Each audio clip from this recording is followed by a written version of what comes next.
Good afternoon, and welcome to AstraZeneca's 9-month and Q3 2025 webinar for investors and analysts. Before I hand over to AstraZeneca, I'd like to read the Safe Harbor Statement. The company intends to utilize the Safe Harbor provisions of the United States Private Securities Litigation Reform Act of 1995. Participants on this call may make forward-looking statements with respect to the operations and financial performance of AstraZeneca. Although we believe our expectations are based on reasonable assumptions, by their very nature, forward-looking statements involve risks and uncertainties, and may be influenced by factors that could cause actual results to differ materially from those expressed or implied by these forward-looking statements. Any forward-looking statements made on this call reflect the knowledge and information available at the time of this call. The company undertakes no obligation to update forward-looking statements. Please carefully review the forward-looking statements disclaimer in the slide deck that accompanies this presentation and webcast. There will be an opportunity to ask questions after today's presentation. Please use the Raise a Hand feature to indicate you wish to ask a question at any time during the call. And with that, I'd now like to hand the conference over to the Head of Investor Relations at AstraZeneca, Andy Barnett. A very warm welcome to AstraZeneca's year-to-date and third quarter 2025 presentation, conference call and webcast for investors and analysts. I'm Andy Barnett, Head of Investor Relations, and before I hand over to Pascal and other members of our executive team, I'd like to cover some important housekeeping items. Firstly, all of the materials presented today are already available on our AstraZeneca Investor Relations website. Next slide, please. This slide contains our cautionary statements regarding forward-looking statements, including the Safe Harbor provision, which I'd encourage you to take the time to read carefully. We will be making comments on our performance using constant exchange rates, or CER, core financial numbers, and other non-GAAP measures. A non-GAAP to GAAP reconciliation is, as usual, contained within our results announcement. All numbers quoted are in millions of US dollars unless otherwise stated. Next slide, please. This slide shows the agenda for today's call, and following our prepared remarks, we'll open the line for questions.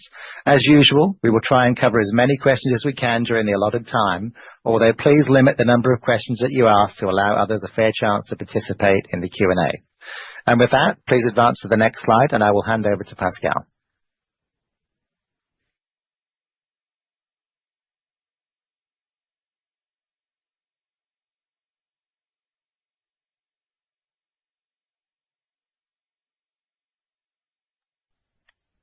Thank you, Andy, and welcome, everyone. I'm pleased to report that our strong growth momentum and pipeline delivery have continued through the first 9 months of 2025. Total revenue grew by 11%, driven by continued demand for our innovative medicines, and core EPS increased by 15%. Since our full-year results in February, we've achieved 31 regulatory approvals across key regions, and the pace at which we are bringing new medicines to patients continues to accelerate. Importantly, we've announced positive results from 16 phase 3 trials, and 6 of our datasets were presented in plenary sessions at major congresses, a clear reflection of the importance of this data to the medical community. Please advance to the next slide. Combined, our global reach and diverse sources of revenue have significant strengths, ensuring low concentration risk and resilience to regional disruptions. We have continued to deliver strong growth across therapy areas and geographies. In the first 9 months, our oncology franchise grew by 16%, reflecting the ongoing demand for our medicines across the globe. Our biopharmaceuticals and rare disease franchises were also up 8% and 6% respectively, with strong growth from our newer medicines more than offsetting the loss of exclusivity of a limited number of mature brands, including Brilinta, Pulmicort, and Soliris. Importantly, we continue to see robust growth across all key geographies, particularly in the US and the emerging markets outside of China, where revenues were up 11% and 21% respectively. Please move to the next slide. We are in a unique catalyst-rich period, one that I'm excited to say looks set to continue well beyond 2026. Shown here are the high-value positive studies we've announced in 2025 and as you can see, we are delivering success across all of our key therapy areas. Since our last quarterly update, we've announced 4 additional positive phase 3 study readouts. Destiny Breast 05, together with Destiny Breast 11, that read out earlier this year, marks an important advance for patients with early HER2-positive breast cancer that could potentially benefit from Enhertu. Tropion Breast 02 has the potential to establish that hallway as a new standard of care in triple-negative breast cancer. The BAX24 trial results reinforce the best-in-class profile of baxdrostat in treatment-resistant hypertension.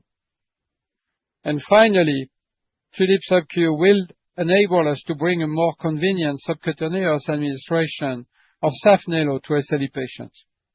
All these positive phase 3 readouts continue to give us confidence towards our $80 billion 2030 ambition. Next slide, please. I'd like to address recent developments for AstraZeneca in the United States. The U.S. remains our largest market and is projected to account for around 50% of our total revenue by 2030. We announced a landmark agreement with the U.S. government, which provides greater clarity around pricing and a 3-year exemption from tariffs. The agreement will lower the cost of many prescription medicines for American patients while safeguarding America's cutting-edge pharmaceutical innovation. With the administration's support, we are now working with others to deliver price equalization across wealthier markets, an approach that offers a more sustainable future for governments, industry, and patients. In addition, we continue to focus on clinical trial diversity and further enhancing our clinical trial footprint in the U.S. To support our growth ambitions, we've been steadily expanding our global manufacturing capacity, including broadening our U.S. footprint over the last several years. Last month, I was pleased to break ground on our new Virginia facility, joined by Senator Lutnick, Governor Youngkin, and Dr. Ross. And lastly, I'm grateful for our shareholders to voting through our proposal to harmonize our listing structure in London, Stockholm, and New York. AstraZeneca ordinary shares will be listed on the New York Stock Exchange from February next year. This new listing structure will offer flexibility to access the broadest available pool of capital, including in the U.S., and enable more shareholders to participate in AstraZeneca's exciting future. And with that, please advance to the next slide, and I will hand over to Aradhana. Thank you, Pascal, and good morning, good afternoon, everyone. As usual, I will start with our reported P&L. Next slide, please. Total revenue increased by 11% in the first 9 months. Product sales grew by 9%, with strong growth seen across the business in key regions. Alliance revenue increased by 41%, driven by continued growth for both Enhertu and Tezspire in regions where our partners book product sales. Next slide, please. This is our core P&L. Our core gross margin in the first 9 months was 83%. We continue to anticipate a slight decrease in the core gross margin for the full year versus 2024 due to the Medicare Part D reform, Brilinta LOE, Soliris biosimilars, and increased profit sharing from partnered products. Similar to prior years, we anticipate the core gross margin in the fourth quarter to be lower than in the third quarter, driven by the usual seasonal pattern with more sales from lower margin products like FluMist and Beyfortus. R&D expenses increased by 16% in the first 9 months, driven by sustained high activity, including many clinical trials having enrolled ahead of plan. We have also made significant investments in high-value pipeline opportunities, such as our IO bispecifics, weight management, and cell therapy portfolios. As a percentage of total revenue, core R&D costs accounted for 23.3%, and we continue to expect R&D to land at the upper end of the low 20s% range for the full year. We have continued to make progress towards our 2026 margin goal and remain on track, as you can see from our 9-month results with core operating margin at 33.3%. Operating leverage continues to remain a focus internally, And again, as you can see from the first 9 months, product revenue grew at 11% and SG&A grew at 3%. Core EPS of $7.04 represents CER growth of 15%. Next slide, please. We have seen strong cash flow inflow from operating activities in the year to date, up by 37% versus the prior year to $12.2 billion, driven by robust underlying business momentum. In the year to date, we saw CapEx of $2.1 billion, and as previously stated, we anticipate an increase of around 50% for the full year versus 2024, which implies a step up in the fourth quarter, which also is normal as in prior years. Our capital allocation priorities remain unchanged.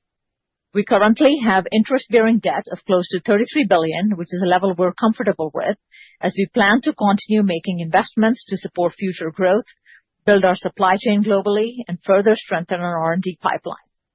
Our net debt to EBITDA ratio currently stands at 1.2 times. Turning to guidance, today we are reiterating our full-year guidance with total revenue and core EPS anticipated to increase by high single-digit and low double-digit percentage respectively at constant exchange rates. We expect our strong revenue momentum in growth brands to continue. I would like to remind you that in the fourth quarter of 2024, we booked more than $800 million in sales-based milestones under collaboration revenue. This year, we do not anticipate any significant milestone revenue in the fourth quarter, which will affect the year-over-year growth rate comparisons for the fourth quarter. In addition, in China, while growth has been strong throughout the year, fourth quarter revenues are anticipated to be affected by VBP-associated stock compensation, costs for Farxiga, Lynparza, and Roxadustat, and the usual year-end hospital budget capping, in addition to tender order variability in emerging markets. Similar to prior years, we also anticipate a sequential step up in both R&D and SG&A expenses in the fourth quarter versus the third quarter. With that, please advance to the next slide, and I will hand over to Dave, who will take you through the incredible performance of our oncology and hematology business. Thank you, Aradhana. Next slide, please. Oncology total revenue grew 16% in the first 9 months to $18.6 billion, with broad-based double-digit growth across U.S., Europe, and emerging markets. The U.S. in particular continued to report strong year-over-year growth of 19%, highlighting robust demand for our medicines, which substantially outpaced the increased liabilities resulting from Medicare Part D redesign. Emerging markets also delivered impressive performance, with 20% growth during the period. Focusing on third quarter performance, we achieved robust 18% growth for the second quarter in a row. Tagrisso delivered sales of $1.9 billion in the third quarter, representing 10% growth on the prior year.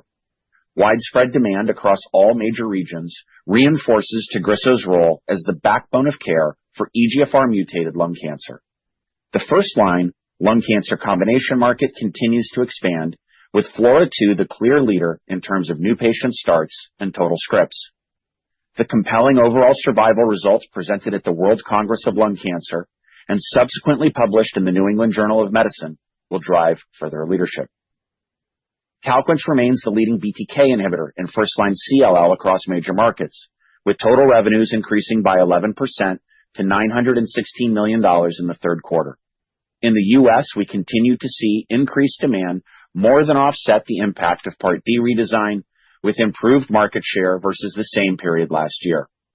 We're seeing positive early signs of adoption for Amplify in Europe and expect this trajectory to continue through the remainder of the year, with the U.S. launch anticipated in the first half of 2026. Lynparza, which remains the leading PARP inhibitor globally, delivered revenues of $837 million in the third quarter, up 5% year-on-year, with consistent growth across key regions. TrueCap total revenues of $193 million in the third quarter represented 54% growth versus Q3 last year.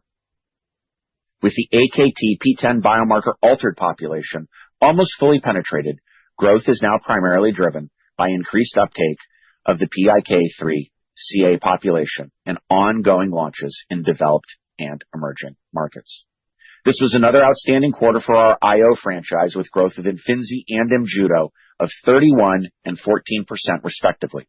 We see continued enthusiasm for Imfinzi in the new lung indications Adriatic and Aegean, and in bladder cancer with Niagara, alongside further expansion in our more established indications such as Himalaya and Caspian. We are also starting to see early signs of adoption of Matterhorn in the U.S. following its Category 1 NCCN guideline inclusion, and eagerly await regulatory decisions. In HER2, total revenues grew 39% in the third quarter, with ongoing launches of the DESTINY-Breast06 indication, further strengthening our leadership position in HER2 low metastatic breast cancer. The strong initial uptake in China following NRDL enlistment has persisted through Q3 as we achieve even broader coverage and continue to drive adoption. Positive readouts across HER2-positive breast cancer at ASCO and ESMO are anticipated to further drive growth, with data now spanning across the spectrum of HER2-positive disease. And finally, Datroway continues to make inroads in hormone receptor-positive breast cancer across the U.S. and Europe. And this quarter, we have started to see encouraging early signals of uptake in the previously treated EGFR-mutated lung cancer space following U.S. approval and NCCN guideline inclusion. We are confident in carrying our strong performance from the first 9 months through to year-end as we continue to expand the reach of our innovative medicines. With that, please advance to the next slide, and I'll pass over to Susan to cover key R&D highlights from the quarter. Thank you, Dave. Just over 2 weeks ago at the European Society of Medical Oncology, AstraZeneca delivered multiple pivotal data sets with the potential to reshape clinical practice, including 2 featured in presidential sessions. This underscores the quality and breadth of our science and reinforces AstraZeneca's leadership in bringing new advances to patients worldwide. DESTINY-Breast11 and 05 advance in HER2 into the early treatment setting for HER2-positive breast cancer, highlighting its potential to become a foundational therapy in early disease and ultimately increasing the likelihood that more patients could be cured of breast cancer. In DESTINY-Breast11, treatment with Enhertu followed by THP prior to surgery resulted in a pathologic complete response rate of 67% in patients with high-risk HER2-positive early-stage breast cancer, the highest ever reported rate in a phase 3 registrational trial in this setting. We also saw an early trend towards an event-free survival benefit with Enhertu followed by THP.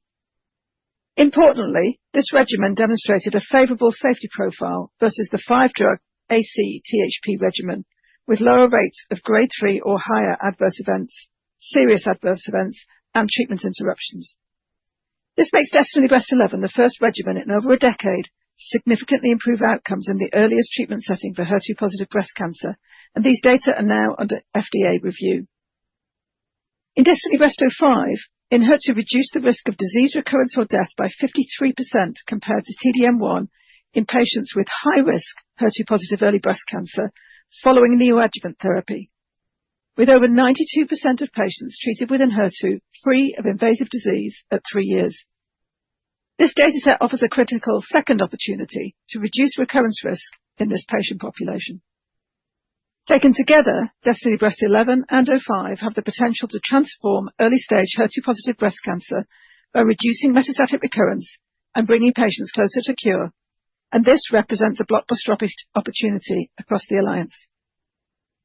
We also shared data from the TROPION-Breast02 trial, which evaluated Datroway versus chemotherapy as a first-line treatment for patients with locally recurrent, inoperable, or metastatic triple-negative breast cancer, for whom immunotherapy is not an option. These patients typically have poor outcomes, with the current standard of care, and 5-year overall survival rates of just 15%. TB02 included those with the poorest prognosis, often excluded from clinical trials, such as patients with a short disease-free interval and those presenting with brain metastases at baseline. In TB02, Datroway delivered an unprecedented 5-month improvement in median overall survival versus chemotherapy, along with a statistically significant and clinically meaningful 43% reduction in the risk of disease progression or death. In addition, almost 2/3 of patients experienced a complete or partial response to Datroway, double the rate seen with chemotherapy, alongside a manageable safety profile, low rates of discontinuation, and no treatment-related deaths. These data clearly differentiate Datroway and together with its convenient 3-weekly dosing, position it to reshape the TNBC landscape for the 70% of first-line patients who are not suitable for immune checkpoint inhibitors. Our other key phase 3 readout at ESMO was Potomac. This trial moves Imfinzi into earlier stage bladder cancer, demonstrating that adding 1 year of Imfinzi to BCG induction and maintenance therapy delivers both early and sustained disease-free survival benefits, with a 32% reduction in risk of recurrence or death compared to BCG alone in high-risk non-muscle invasive bladder cancer. With this Imfinzi regimen, 87% of patients remained alive and disease-free at 2 years, highlighting its potential to change the trajectory for these patients, and further building on Imfinzi's impact in muscle-invasive disease, as shown in Niagara. These results reinforce the strength of our bladder program, and we very much look forward to data from the Volga trial in cisplatin-ineligible muscle-invasive bladder cancer, which is now expected in the first half of next year. In addition, we presented phase 3 data from Capitella 281 for TrueCap in combination with abiraterone and androgen deprivation therapy in PTEN deficient metastatic hormone-sensitive prostate cancer. Taken together, these pivotal data sets strongly support our strategy to advance novel therapies into earlier stage disease, where they have the greatest potential to improve patients' lives. We also presented significant new data at ESMO across our early programs, including first-in-human results for our folate receptor alpha ADC, AZD5335, or Torvusam, in platinum-resistant relapsed ovarian cancer.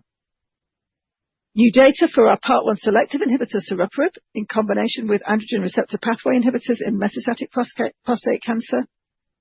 Updated findings for rilvegostomig in checkpoint inhibitor-naive lung cancer, which compares favorably to current PD-1-based therapies, and encouraging new results for the combination of rilvegostomig and datopotamab in bladder cancer.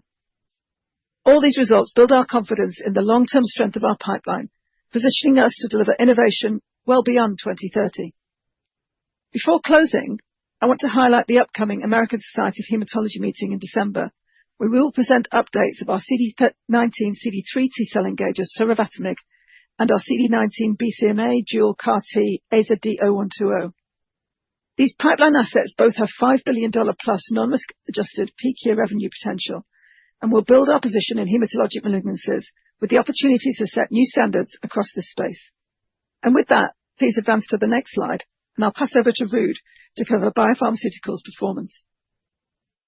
Thank you so much, Susan. Next slide, please. Our biopharmaceuticals medicines delivered a strong performance in the year to date, with total revenue reaching $17.1 billion, reflecting growth of 8%. Starting with R&I, we saw growth of 40% in the quarter, driven by strong performances across our inhaled and biologic portfolio. The growth medicines now constitute over 60% of the therapy area's revenue and have grown at an impressive rate of 30% year to date. Our products now make up half the new-to-brand prescriptions for the severe asthma biologic segment in several markets. Fasenra continues to lead in eosinophilic asthma. We were pleased to see growth accelerating to 20% in the quarter, with Fasenra's product profile being strengthened by uptake in EGPA and our first revenues from China. Tezspire continues its rapid market share gains in severe asthma, with 47% growth in the quarter. Its growth potential has been further enhanced by recent approvals in the United States and the EU for chronic rhinosinusitis with nasal polyps based on the Waypoint trial, which demonstrated a significant reduction in nasal polyp size and nearly eliminated the need for surgery. Breztri grew at 20%, driven by market share gains in the growing triple class. All revenues today come from COPD patients, and we have now filed regulatory submissions for asthma in all major regions following the positive readouts from the KALOS LOGOS trials. We are pleased to receive a positive CHMP recommendation for our next generation propellant, which has 99.9% lower global warming potential, a key milestone towards our company's sustainability goals. Breztri will be the first of our inhaled medicines to transition to the next generation propellant. Saphnelo, our biologic medicine for SLE, continues to win share in the intravenous segment of the market and grew at 44% in the quarter. In September, we announced positive high-level results based on the interim analysis from the TULIP subcutaneous study, which paves the way for Saphnelo to reach elderly patients who prefer a subcutaneous option. Tulip SC recently received a positive CHMP recommendation in the EU. Total revenue from the severe end therapy area was flat in the quarter, reflecting the loss of exclusivity for Brilinta, which saw a revenue decline of 56%. Farxiga delivered 8% growth despite a slight decline in Europe due to the earlier than expected entry of generic competition in the United Kingdom. Lokelma grew 30%, maintaining its leading share in the potassium binder class for chronic kidney disease and heart failure patients. In anticipation of further growth for Lokelma, we were excited to have recently opened an expanded manufacturing facility in Texas. In addition to the strong product performances in the year to date, I'm also particularly excited to see the number of high-value biopharma trials due to read out in 2026. And with that, I will now hand over to Sharon to discuss the latest developments for Baxdrostat, the next NME we anticipate to launch in biopharma with more than $5 billion peak year revenue potential. Thank you, Ruud. Next slide, please. At AstraZeneca, our ambition is to transform care across interconnected cardio, renal, and metabolic diseases where multiple risk drivers and organ systems overlap. Hypertension is a key part of this challenge, and in the past 20 years, there has been very limited innovation. For example, around half of patients currently treated in the U.S. remain uncontrolled while on multiple medicines. Baxdrostat is designed precisely for these patients. As a reminder, Baxdrostat is a once-daily, highly selective and potent aldosterone synthase inhibitor, targeting the aldosterone pathway at its source. Excess aldosterone is well established as a driver of hypertension and broader cardiorenal disease.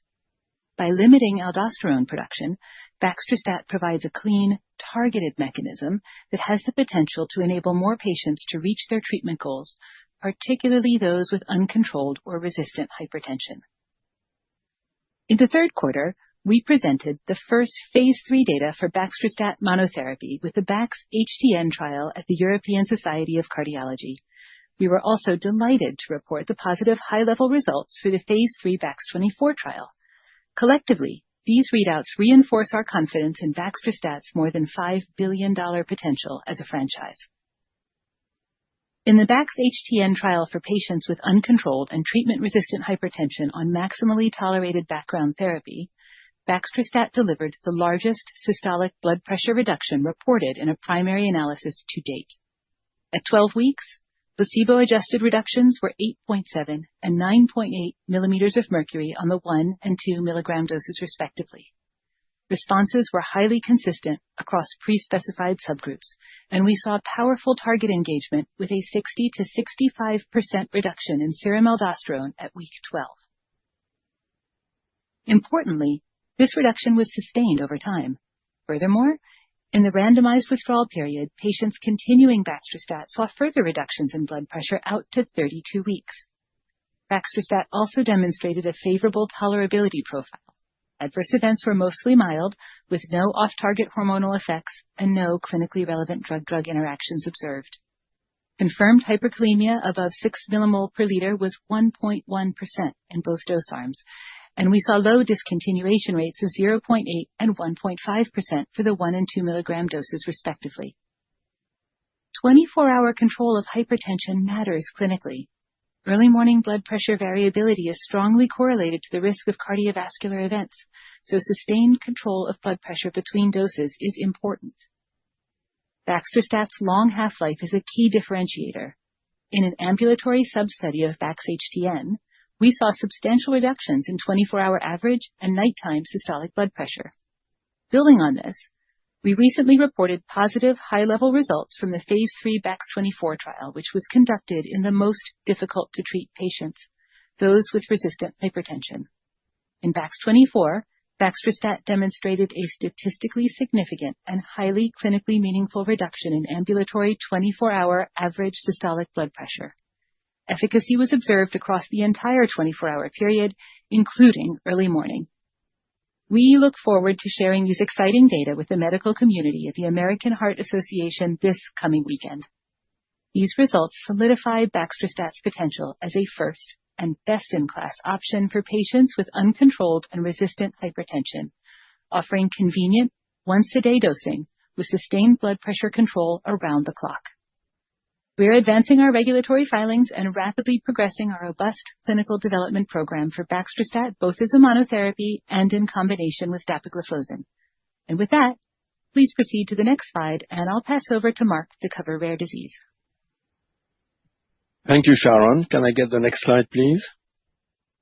Rare disease medicine grew 6% to $6.8 billion in the first 9 months of the year, driven by growth in neurology indications, increased patient demand, and continued global expansion. In the third quarter, Ultomiris grew 17%, driven by patient demand across indication, including the competitive MG and PNH markets. Soliris revenues continues to decline due to the successful conversion to Ultomiris, as well as biosimilar pressure in Europe. Strensiq grew 28%, and Koselugo grew by 79% respectively, due to strong underlying demand for these medicines. Koselugo's growth also benefited from some tender orders in emerging markets. We continue to see great momentum across the rare disease portfolio, with recent approval for Koselugo and Ultomiris that further our geographic reach for this medicine. Please advance to the next slide.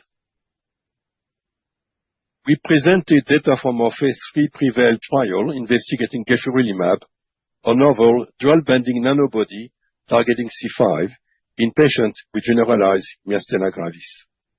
Gefurulimab demonstrated 1.6-point improvement from baseline, placebo-adjusted, in myasthenia gravis activities of daily living total score at week 26. The MG-ADL total score change from baseline reached 4.2 points at week 26 in the gefurulimab-treated patients. A clinically meaningful improvement in MG-ADL total score was observed as early as week 1 and was sustained through week 26. Gefurulimab demonstrated rapid, complete, and sustained complement inhibition. Gefurulimab also met all secondary endpoints, including quantitative myasthenia gravis total score, where gefurulimab demonstrated a 2.1-point improvement at week 26 compared to placebo. A pre-specified measurement at week 4 also met statistical significance, again demonstrating the rapid onset of action of gefurulimab in patients with gMG. The PREVAIL trial was conducted in a broader gMG patient population compared with prior trials of C5-targeted therapies. Gefurulimab is a convenient, self-administered, subcutaneous, once-a-week treatment with the potential for 2 delivery options, a prefilled syringe and auto-injector, which would be the first in gMG. We believe that the strength of this data and convenient administration, gefurulimab has the potential to become a new first-line therapy following immunosuppressive therapies. I also wanted to update on other important phase 3 data we had this year. Analysis of the 52 weeks results from the Calypso trial to further characterize eneboparatide are ongoing. We will continue monitoring these patients in the open-label extension. For anselamimab, we have shared clinical results from the phase 3 CARES program with regulatory authorities. Following further discussion, we plan to submit for the pre-specified patient subgroup in which anselamimab demonstrated a highly significant improvement in both time to all-cause mortality and frequency of cardiovascular hospitalization compared to placebo. And finally, asfotase alpha, we expect to announce results from all phase 3 studies, Hickory, Chestnut, and Mulberry, in the first half of next year. Together, these 3 trials cover patients across pediatric, adolescent, and adult hypophosphatasia population. And with that, please advance to the next slide, and I will hand over to Pascal. Thank you, Mark. Next slide, please. As I mentioned at the start of this call, we're in the midst of an unprecedented catalyst-rich period one which is anticipated to extend through 2026 and beyond. We look forward to exciting readouts in each of our key therapy areas in 2026, which on a combined basis represent a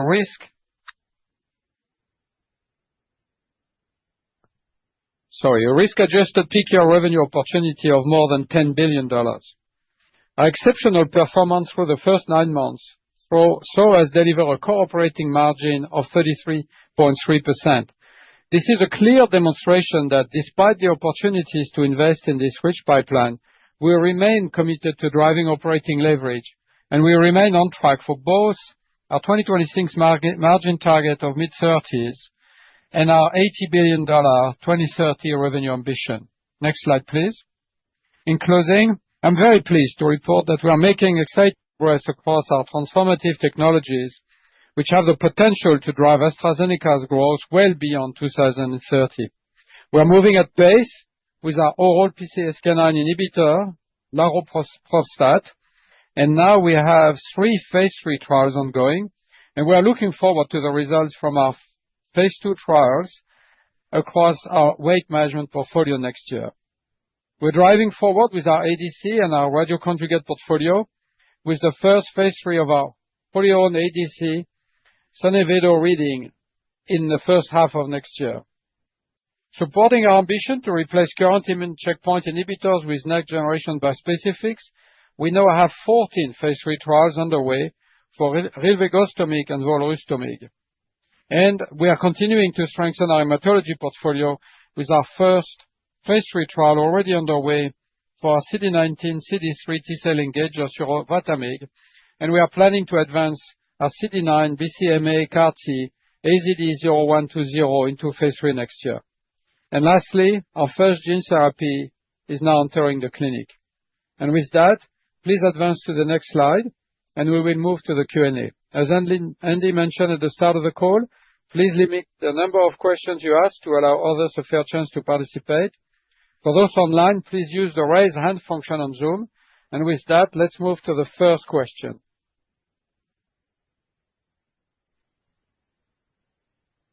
Our first question is from Michael Leuchten at Jefferies. Over to you, Michael.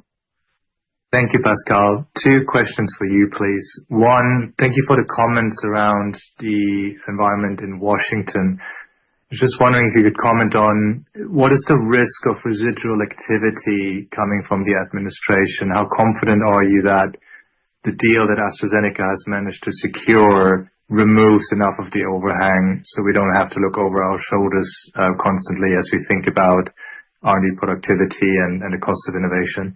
And the second question for you, Pascal, the $10 billion number that you just mentioned in terms of the catalyst potential coming out of the 27-28 period, is that part of the $80 billion or is that incremental potential already on top of that? Thank you. Thanks, Michael. So the first question, what I would say about this is that we have addressed the 4 points in the President's letter. And the 4 points, as you know, they covered Medicaid, they covered prospective equalization, direct to consumer, and also returning to the U.S. government some of the potential price increases for existing products. So we've covered all of this. So now our expectation is that essentially we have an agreement with the U.S. government, and we do not expect anything more to come. But of course, we are not the government, so we cannot guarantee anything. We can only say that our expectation from the discussions we've had, our expectation is that this agreement is delivering what the President was looking to achieve. On the $10 billion, this is part of our $80 billion. This is, by the way, not a 2030 number. It's a peak year revenue number. It's a risk-adjusted $10 billion. But certainly it will contribute to achieving our 2030 ambition. There is more to come.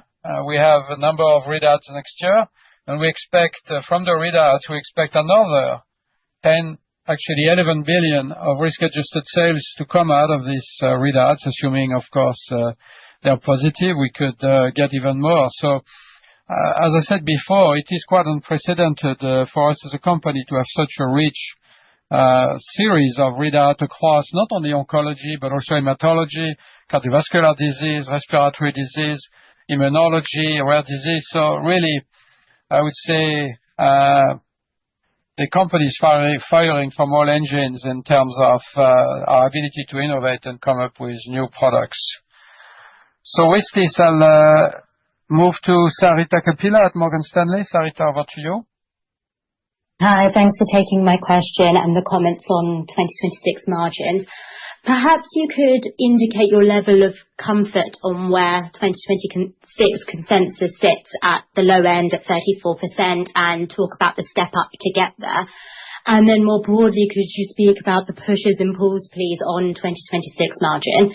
And then secondly, there's been a lot of investor focus on the Roche Persevera trial coming in Q1 26, which is looking at giredestrant in all-comer breast cancer.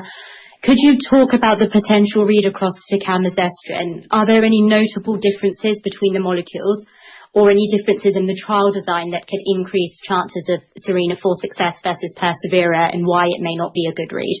Thank you. Thank you, Sarita. So it's really three great questions. The first two, Aradhana, can you cover? And Susan, can you pick up the Persevera question and read out to camizestrant? Sure. Thanks, Sarita. So as you've seen, we've had very strong momentum in all our growth brands, and with this momentum going into the year end, we hope it continues and expect it to continue in all markets and all the brands. The key headwind in 2026 will really be the loss of Farxiga in both U.S. As well as China. And, that's something that we had anticipated and are obviously planning around.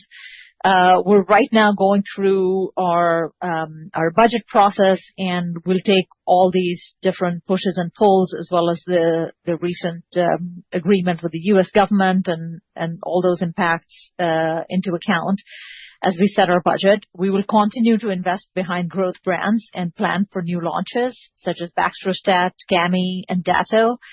And given all the portfolio, I think we'll continue to invest in R&D towards the high end of the 20%, given all the progress in the ADC and the cardiovascular and weight management portfolio. So those are some of the pushes and pulls, and you've seen the performance and the continuous margin progression, as well as the SG&A, which we've maintained very strong leverage over, and R&D obviously is where we always find great opportunities. So while we remain disciplined, we're going to continue investing behind that.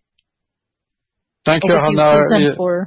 Susan, thank you. Just before Susan covers the next point, I think Hannah covered really very well our view of 2026. One maybe piece I wanted to add is that some people may be wondering about the impact of the agreement with the U.S. government. What I would say on this is that, Hannah covered it. We have a very broad portfolio geographically and also a broad portfolio of new products, new launches, and we think we can absorb the impact of this agreement. We're confident we can absorb it in 26 and beyond, and it really doesn't affect our 2030 ambition and doesn't affect our midterm ambition. So over to you, Susan, with Persevera. Thanks, Pascal. So just as a reminder, camizestrant, with the data that we showed in both the SERENA-2 study and then with the recent SERENA-6 study in first line, has really shown the best profile of all of the oral SERDs that have reported so far. We've had the best hazard ratio versus fulvestrant in both the ESR mutant as well as in the wild type. But the fundamental point is, as you move from second line to first line, there's an increase in the endocrine sensitive part of the population. So for those wild type patients, they can still be expected to benefit because what you're doing is you're inhibiting both the transcriptional signal downstream of the estrogen receptor, regardless of whether it's wild type or mutated.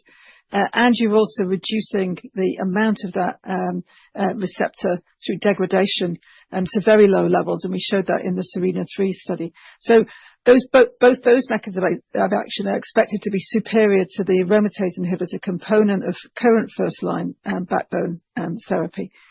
In terms of cross comparisons, I would point out that the SERENA-4 study is a larger study than persevERA, and we've designed it to enrich for patients that have got an endocrine sensitive profile based on the clinical inclusion-exclusion criteria. So we've designed it taking into account what we've previously learned and including from trials such as Parsival, etc., to optimize for the opportunity for success in that first line setting. Thank you, Suzanne. So the next question is Justin Smith at Bernstein. Over to you, Justin.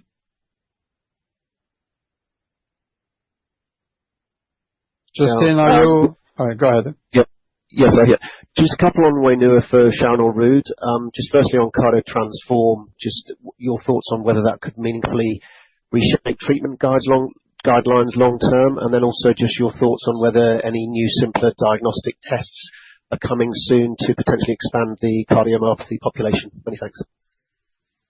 Thank you. So maybe Sharon, do you want to cover? And Ruud, if you have anything to add, please jump in. Sure. So we look forward to the readout of the phase 3 CardioTransform study in 2026. Do we have the potential to meaningfully transform that treatment algorithm for patients? I think what we're able to demonstrate with the CardioTransform study is both the role of silencers in adequately treating disease, and in a planned subset key secondary endpoint readout, we'll be looking at the effect of eplontersen in patients who have tafamidis. And so that'll give us the opportunity to be able to address that key question for patients, comparing the effect of silencer plus stabilizer versus silencer, which I think will be very important in guiding patient treatment decisions. And then finally, AstraZeneca is in a unique position in developing new therapies for patients living with ATTR amyloidosis, and that we also have Alexion 2220, the amyloidosis depleter, in our portfolio.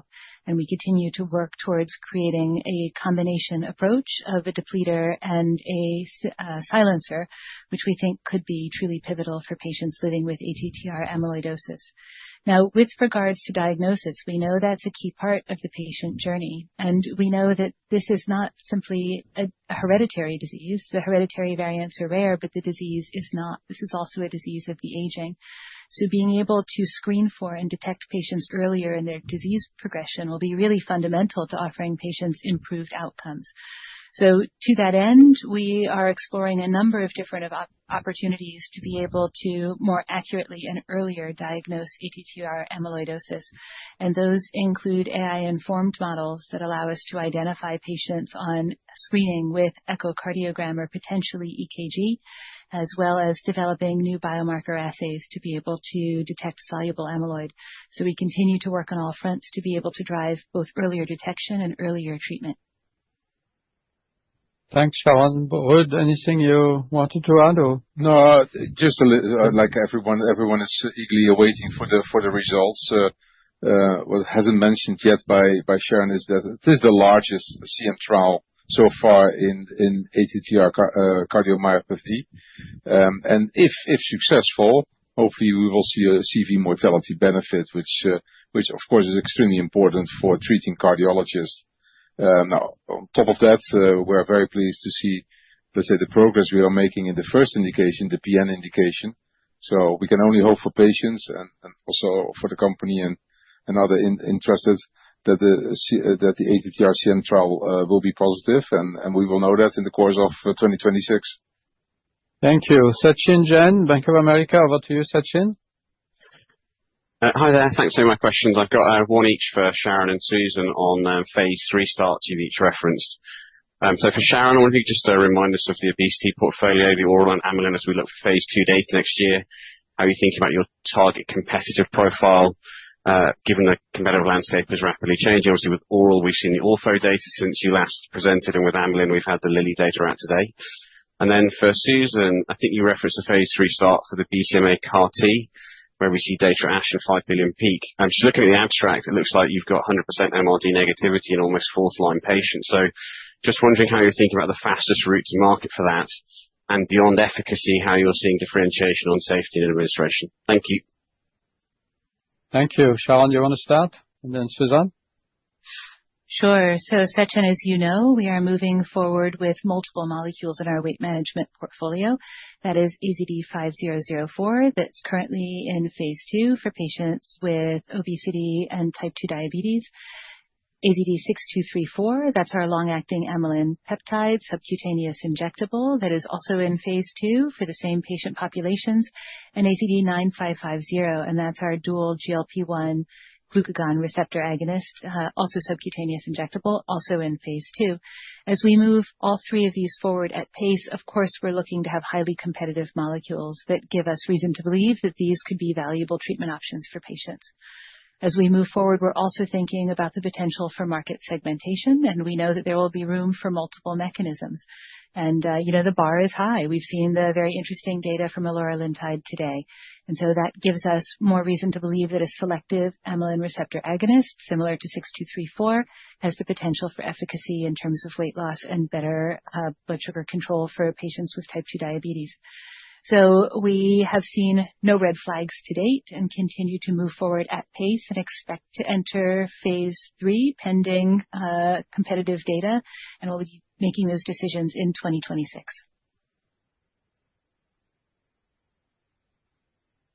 So in terms of the 0120, which is the CD19 BCMA dual CAR, thanks for the question, Sachin. We will be presenting data in the later line patient population at ASH. This includes patients who are triple class refractory and a substantial proportion that have had prior BCMA CAR T therapy. So, what the data show is that we do have a really impressive response rate and complete response rates in evaluable patients that are also progressing, and they tend to evolve over time. There's a relatively small number of patients that are currently MRD evaluable, but as you rightly point out, in that small number in the abstract, all of them have achieved MRD negativity. The overall profile of this cell is as dosed is attractive. We have no grade 3 CRS and no ICANS in the data set that we've presented in the abstract. And I think both the efficacy and the safety profile is related in part to the FastCAR manufacturing, which Gracell had developed, which is helping to deliver this predictable CRS profile and deep and early responses. So we're very excited about the prospects for this. And we want to reiterate that we're going to start phase 3 trials for this next year. And, again, we'll be taking this forward in multiple settings in multiple myeloma. Thanks. Thank you, Suzanne. The next question is from Richard Vosser at JPM. Over to you, Richard. Thanks, Pascal. 2 questions, please. Firstly, one, just following up on the TB02 Datoy data at ESMO. Maybe you could talk about the read across from the better tolerability you showed relative to competing products there, both to your Datoy trials, but also more importantly across the other ADC programs. What can we learn from that? And then secondly, maybe a more commercial rollout question. Just the Imfinzi sales were very strong this quarter. I wonder if you could give a little bit more color on the rollouts. You highlighted bladder and lung, but how should we think about the runway of growth from here for Imfinzi? Thanks very much. Thank you. Suzanne, do you want to cover the first one, and David, the Imfinzi rollout question? Sure. Thanks for the question. So yes, we're delighted with the TROPION-Breast02 data that was presented at ESMO. And I think this does speak to the actual design of this ADC, which, similar to the Enhertu design, is based on linker stability. So it's really important to have linker stability so that you're actually delivering a higher proportion of the payload actually to the tumor cells and less exposure in the peripheral circulation. That drives the difference in terms of the bone marrow toxicity profile that you see with Datoy compared to some other TROP2-based ADCs. And I think that also speaks to the fact that we then delivered a higher response rate, longer progression-free survival, and this 5-month improvement in overall survival, which I think is a differentiated profile. So that, first of all, within the breast cancer space, it increases the confidence in the early stage studies, the TROPION-Breast03. which is in the post-neoadjuvant setting, a little bit analogous to the DESTINY-Breast05 setting. And that's in combination, of course, with Imfinzi.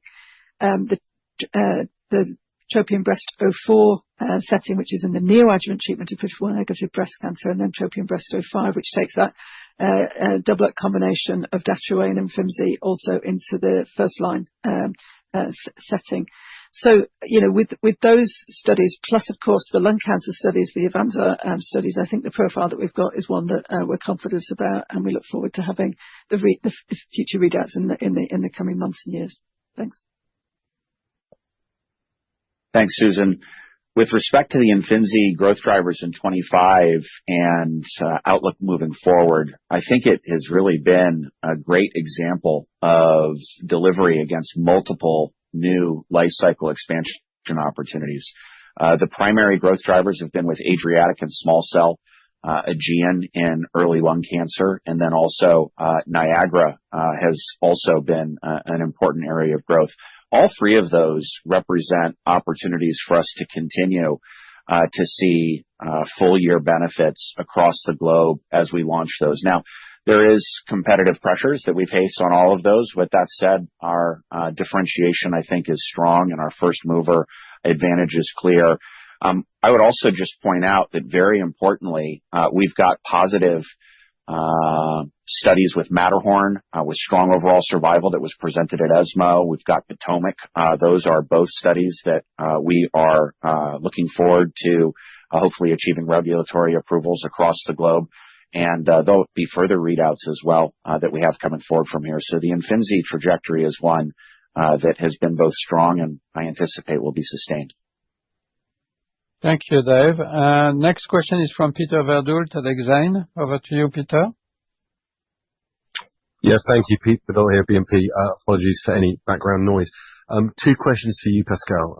I thought it was noteworthy at the investor event at ESMO cancer event, you call out Baxdrostat in your opening remarks. KOLs that we're speaking to say they see sort of placebo-adjusted blood pressure lowering in sort of 11, 12, 13 range. Their excitement around this asset is going to get cranked up. So I know you can't talk to the data. We're going to have to wait until Sunday. But when you look at consensus expectations down at 2 billion, would you expect that expectations for this asset materially increase post Bax24 data? And then secondly, we've talked about the political environment in the US.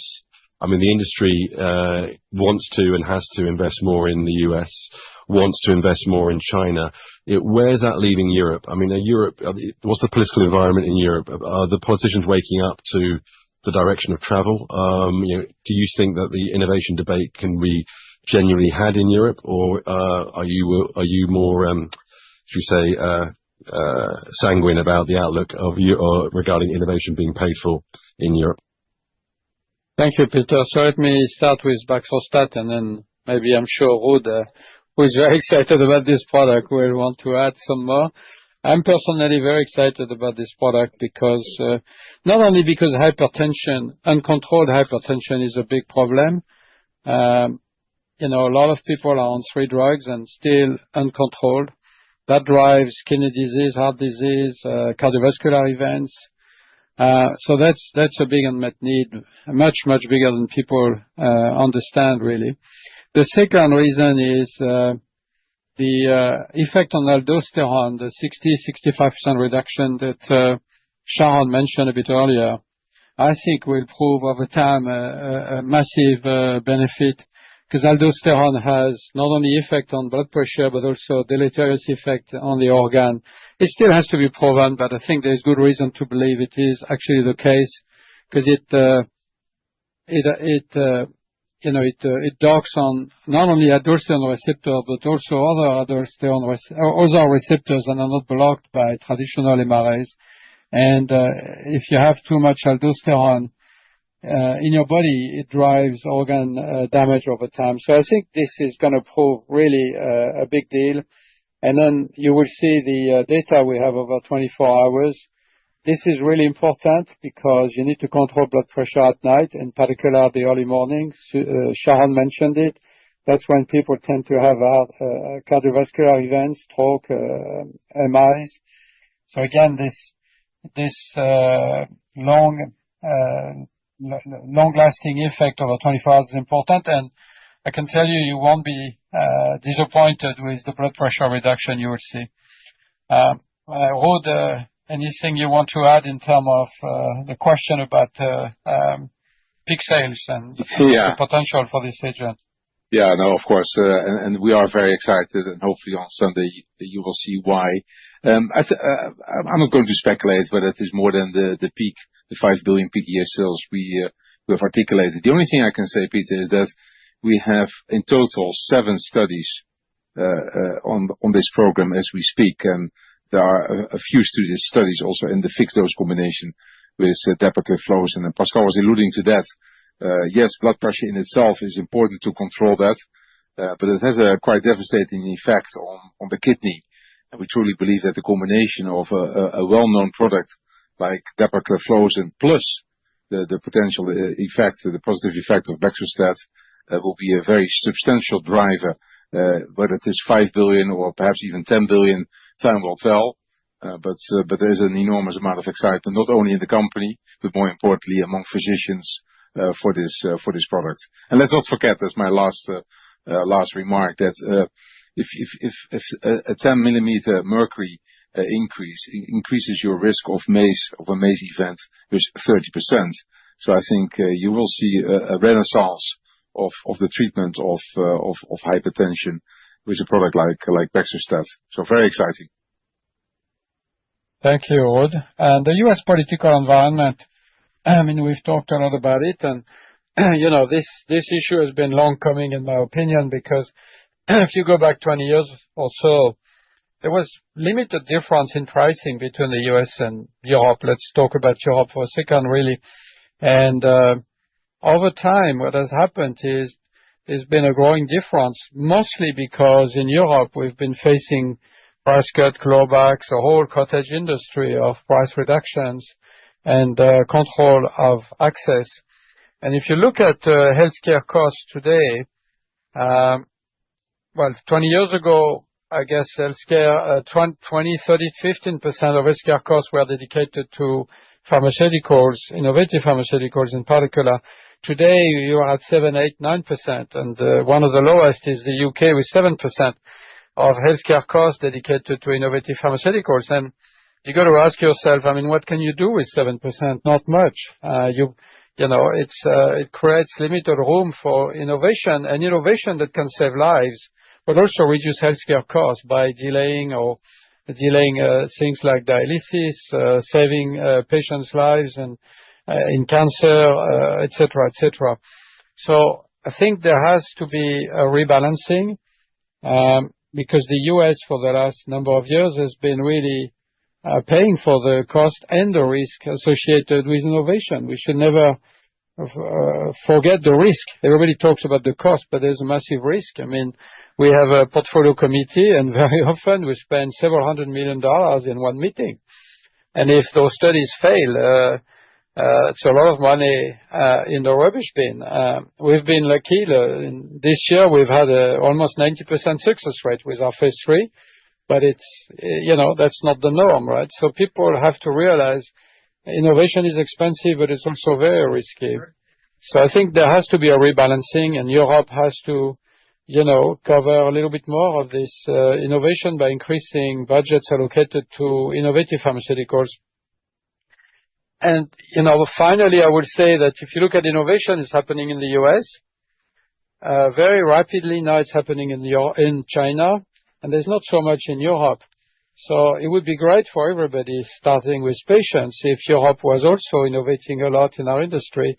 It will also attract investment from companies and drive economic growth. Now, whether we are able to show the benefit of these investments to governments in Europe is still to be seen, but there's clearly benefits to patients, of course, but there's also benefits to healthcare costs, as innovation can drive healthcare costs down. And there is also economic benefit, as the life sciences sector can drive economic growth like we see in the US, we see now in China. So whether we succeed or not, I don't know, but the danger for Europe is that a lot of these new technologies that we are talking about, they need new capacity, new manufacturing capabilities.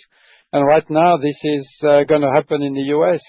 And so the risk is in 15, 20 years, Europe will realize that they have lost control of their supply chain for some of those most important innovative technologies because they are manufactured in the US and in China.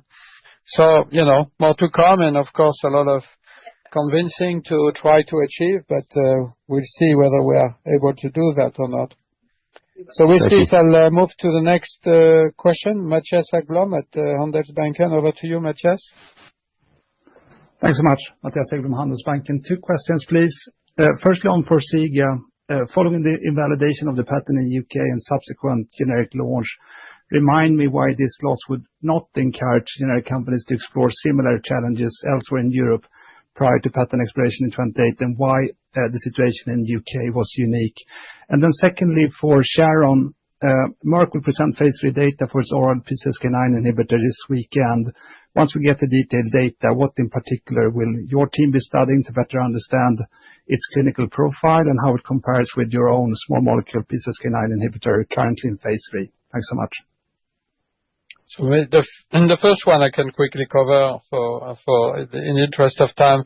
But just it's a very specific UK law. We can cover the details separately with you if you want offline. But just for everybody's interest, it's a very specific UK law that doesn't apply to other countries. And the PCSK9 question, Sharon, do you want to cover that?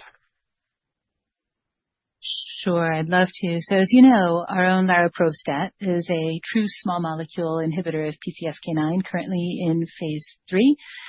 We have shared the phase 2 data. They're very encouraging. And we note that because our PCSK9 is a true small molecule, it does not require solubility enhancers and it doesn't require fasting. And so it offers a target patient profile that we think is very attractive for both monotherapy and combination approaches. And in fact, we're exploring combination approaches with a small molecule Lp(a) that is in our portfolio in phase 1. And it also allows us to easily combine with statins, which is standard of care. We were thrilled to see that with combinations, we were able to bring 80% of patients on study to their LDL-C lowering goals. And so we think that we're in a very solid place in the competitive landscape. Now, of course, we'll be watching Merck's data to understand how we can continue to meaningfully differentiate ourselves in this landscape as we continue to work on our go-forward plans.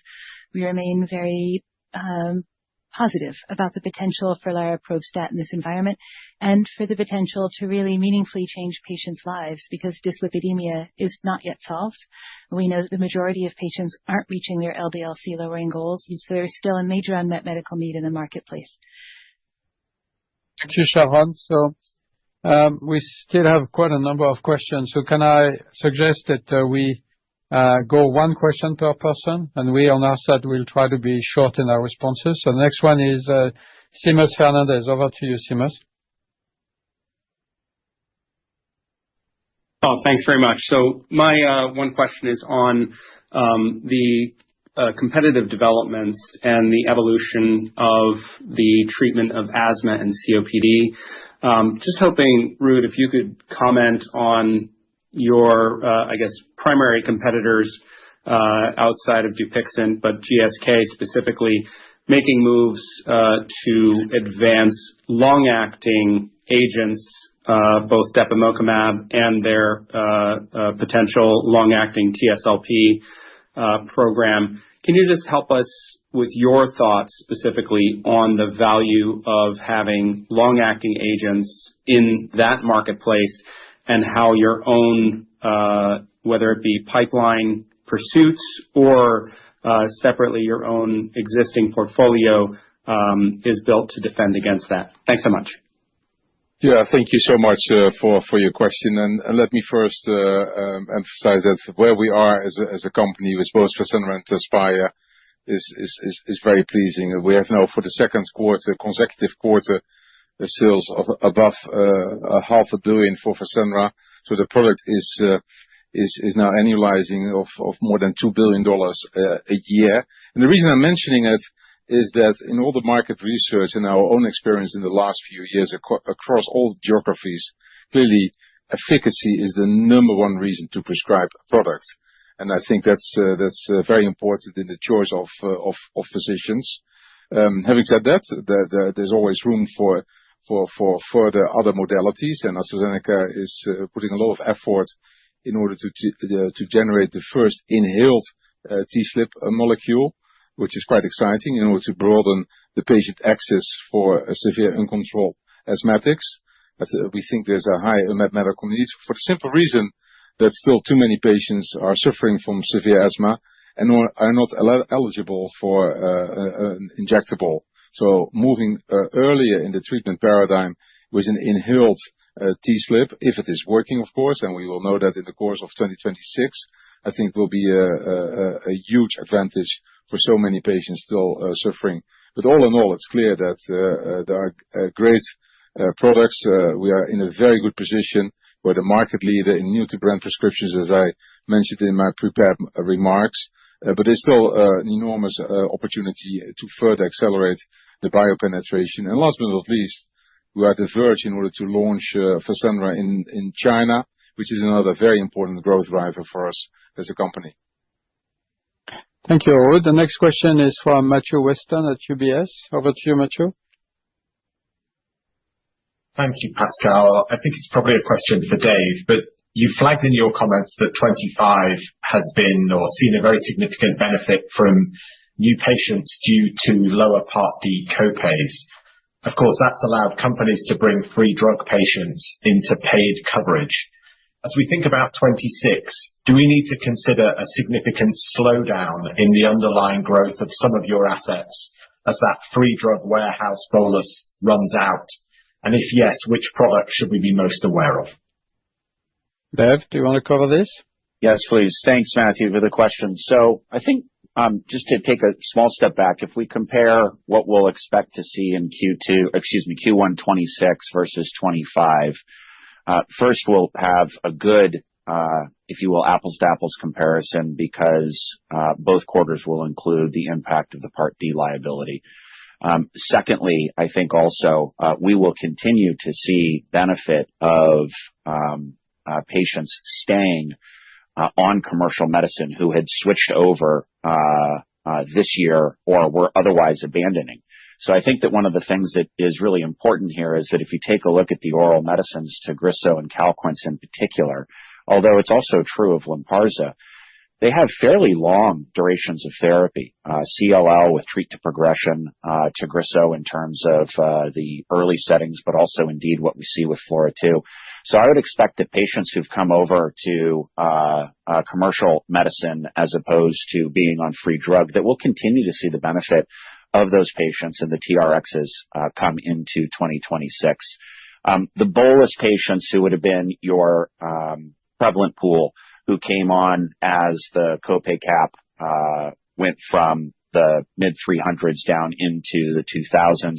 We may not see that repeat, but I really do think we're going to see demand coming forward from new patients, new indications, and I think that we'll see good oral growth moving forward on our assets.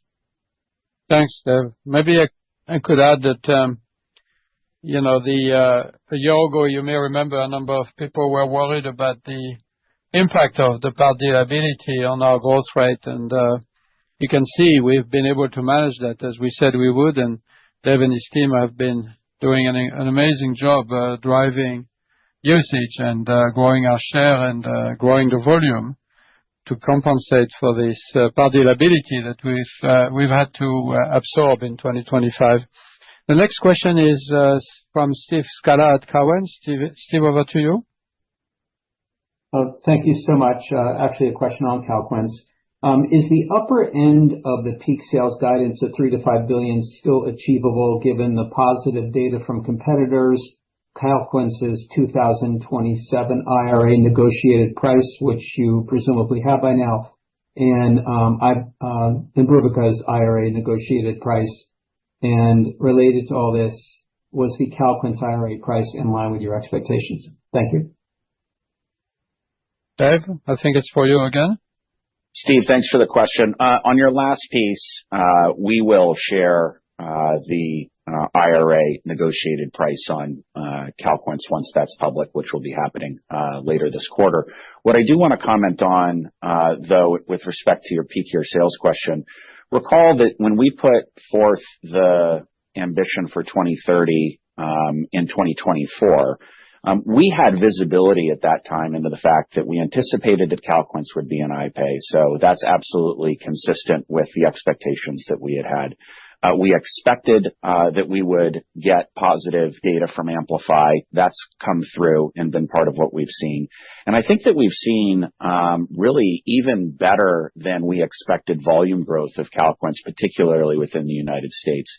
So in terms of the assumptions that went into the projections that we put forth or the ambition that we put forth in 2024, I think it's been positive news against that and good momentum against those figures. I'm happy that we've seen good share growth in the United States this year on the work that we're doing. We're seeing Amplify in Europe with good initial uptake, and we'll look forward to the Amplify opportunity in the U.S. I do want to note that remember that there are no BTK BCL2 combinations for finite that are approved in the U.S. in frontline CLL.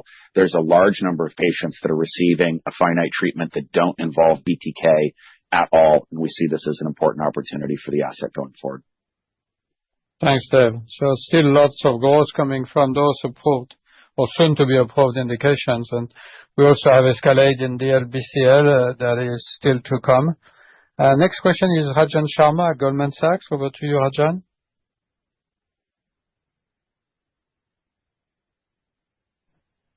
Hi, thanks Rajan.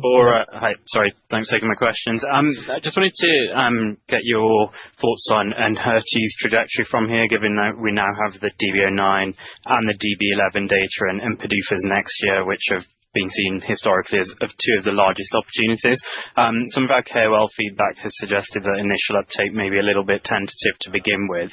We'd just be keen to get your thoughts on that. And do you expect those potential approvals during the first half to drive an immediate step up in Enhertu's growth in 26 and 27? And then just thinking further out, do you think you'll be reaching peak penetration in breast cancer as you approach your 2030 target? Thank you. Thank you. So a question with three chapters, Dave. Go ahead. All right, will do. So first of all, I think as we take a look at 09 and the combination of both 05 and 11, let's take those in two separate parts. Destiny Breast 09 is clearly a very important opportunity to move Enhertu from the later line metastatic setting or the second line plus metastatic setting that we're in today into a frontline setting. The reason that that is important is first and foremost, many more patients will have the opportunity to benefit from an Enhertu because unfortunately, the number of patients that are able to receive a second line therapy goes down just as patients unfortunately either pass away or they're unable to receive further treatment. So opening up that population is going to be really important. Secondly, the duration of therapies that we see because of the long PFSs within DB09 are really important, and that's as a result of this treat to progression new paradigm that's being established. And I think that on this, it's important to note that one of the things that's been really well received by the clinical community is the lack of cumulative toxicity that is associated with Enhertu and what we're seeing within these studies. That cumulative toxicity is in large part why there's been discontinuation of the taxanes in some of the other metastatic settings. And so we're really looking for this to be an opportunity to make sure that we're driving to the way that DB09 was designed, which is treat to progression. DB05 and DB11 in early stage, they represent a blockbuster opportunity together. This is a great opportunity to bring Enhertu into early settings. And I think that in terms of when will we expect uptake, certainly the clinical community does follow guidelines. DB09, we anticipate coming into guidelines sometime soon, we would hope. Remember that the New England Journal of Medicine publication just came through just very, very recently. And we'll obviously look forward to making sure that the progress that we've made on the early studies gets published as well. Thanks. Thanks, Dave. So we'll try the last 4 questions in the time that remains. So let's go with 1 question per person and be short in our responses. Louisa at Berenberg, over to you. Thank you, Pascal. I wanted to return to the 2030 ambition because you've talked about, and we've seen this unprecedented success rate this year. So is the 80 billion now conservative? Can you comment at all on the mix that you're seeing with this success and what that means for profitability? And although the ex-US, you're sticking at 50% ex-US contribution, are there any changes in timings of launches or the mix of the ex-US in light of that US deal? Thank you. Thank you, Louisa. Not long ago, people were thinking the 80 billion was not achievable. Now it's soon going to be a soft goal. It remains an ambitious goal. And of course, we are very excited with all these new positive readouts. But it's a risky business. That's what I said a few minutes ago. So we have to remain cautious with the readouts that are coming next year. We don't know. I hope to God we continue to have a high positive success readouts in our readouts, but we can't be sure. So let's stick to the 80 billion. It's an ambitious goal, and if we can overachieve, of course, we'll do our very best to overachieve. Now, in the second question with the profitability, we want to be a growth company until 2030, but also beyond 2030. So suddenly we can assume profitability increases, but you also have to understand we will want to continue investing in R&D. We have tremendous technologies in our hands, cell therapy, T-cell engagers, radioligands, which we haven't talked about today. All of those are making good progress. So we certainly will want to invest in those from an R&D perspective, but also from a commercial perspective and beyond oncology. We have, a lot to do also in biopharma and rare disease. So we're not going to commit to any profitability target or improvement beyond what we've already said in the past. Aradhana, anything you wanted to add to this?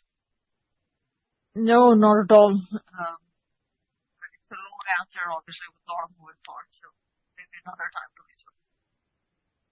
Good. So the next question is from Gonzalo Artiach at Danske Bank. Gonzalo, over to you. Hi, Gonzalo Artiach, Danske Bank. Thank you for taking my questions. I have one for Mark on gefurulimab, the data that has been recently presented. It seems that the efficacy and safety signals have come fairly in line with Ultomiris in MG. How should we understand the dynamics between these two products in MG? And also, I wanted to ask if you have any plans ahead for gefurulimab in other indications where Ultomiris is now approved. Thank you very much. So first of all, thank you very much for the question on the rare disease. So gefurulimab, the trial of gefurulimab was done in patients earlier than the trials we had done historically with Ultomiris.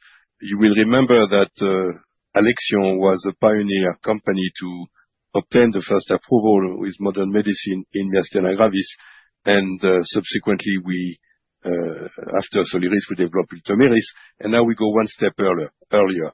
The other important factor of gefurulimab is mode of administration, a subcut weekly, provided in either a prefilled syringe or an auto-injector that can be injected in 15 seconds. So it's a very patient-convenient, patient-easy type of administration.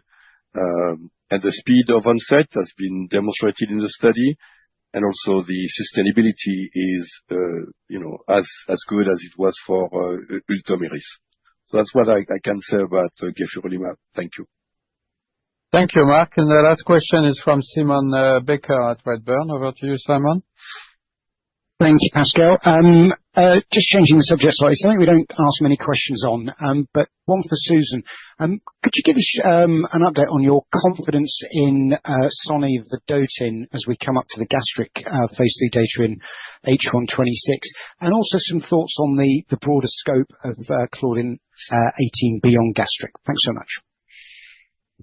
Oh, thanks for the question. So Sunny-Vedotin is a Claudin 18.2 ADC with an MMAE tubulin-based payload. And we've seen, encouraging response rate data in late-line patient populations. We are investigating this, versus, current standard of care, but we're also looking within the,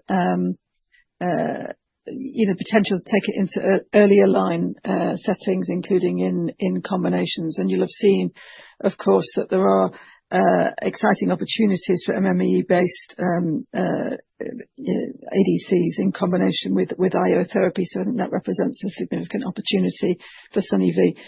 Claudin 18.2 is expressed in a high proportion of gastric cancer, more than 50% of patients. So it's a much bigger opportunity than the HER2 high group, if you want to compare with what we've seen in HER2.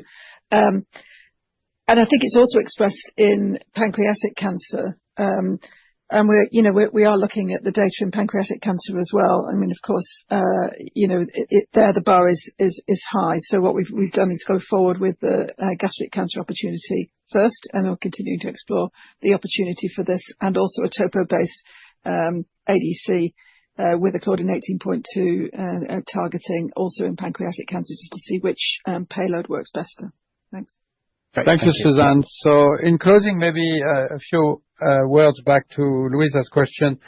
I realize I didn't totally answer Louisa's question. As the pipeline develops, you can see we'll have a lot of specialty care products moving forward. And of course, those tend to drive higher profitability, as we know. But we also have products that will address conditions like weight loss, metabolic conditions, metabolic disease, and those, of course, require more investment. So I think overall, you can certainly assume improvement of profitability from a commercial viewpoint. The R&D, we want to continue spending in the low 20s, as we've done in the past. But as I said before, we will not commit to any any direction of travel of our profitability, because we need to see how the pipeline develops, and that's what we've said in the past. And quite frankly, we've been good and lucky. We've had a very high success rate, and I hope it continues. And if it does, then we have to support all these products. So with this, thank you so much for all your great questions and your interest, and I wish you a good rest of the day.